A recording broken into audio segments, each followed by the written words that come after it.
Hey guys, sorry I'm not there today. I've got a field trip. I'm going to hang out with a bunch of kindergartners up at Snoqualmie Pass, which means that I won't see you for another week. So I hope you have a fantastic break. But for right now, you got work to do. So make sure you get it done. I wanted to tell you one thing for today. You guys have to work on your packet. So you're doing your prep work. You're working up to page 11. And I want everybody right now to turn to page 8. Do it. Page 8. Here, I'll show you. So here's page 8. And on page 8, pretty much all this stuff should be pretty easy, right? You got your questions that you're trying to answer.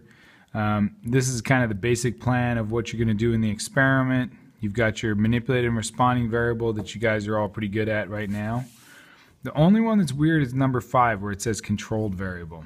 So I want to make sure we understand what controlled variables are.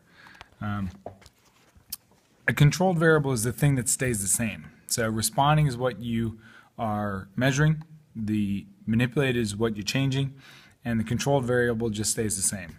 So it's stuff like if you're doing an experiment on the reaction time using the ruler, then you've got to make sure that the instructions stay the same. So that's a controlled variable.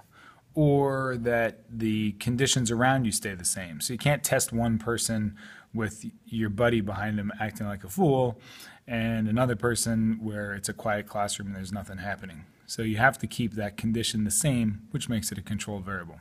So in your experiment, you have to decide what is a controlled variable. What are the things that have to stay the same? And I want you to try and get at least 3 of them.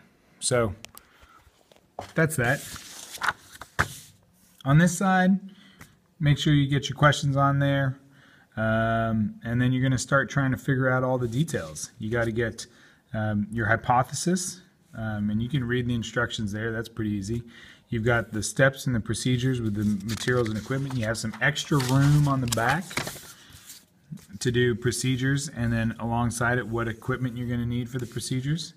And then on page 11, magic page 11, this is where at the end of class today, I want you to cut along the dotted line nice and neat. Don't make a big mess of it.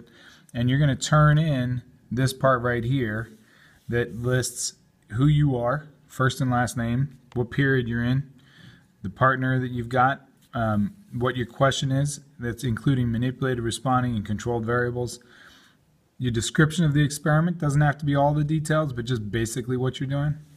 And then what your materials list is. Okay? That's it. You got a job to do, get it done. And have a great break. I will see you next week.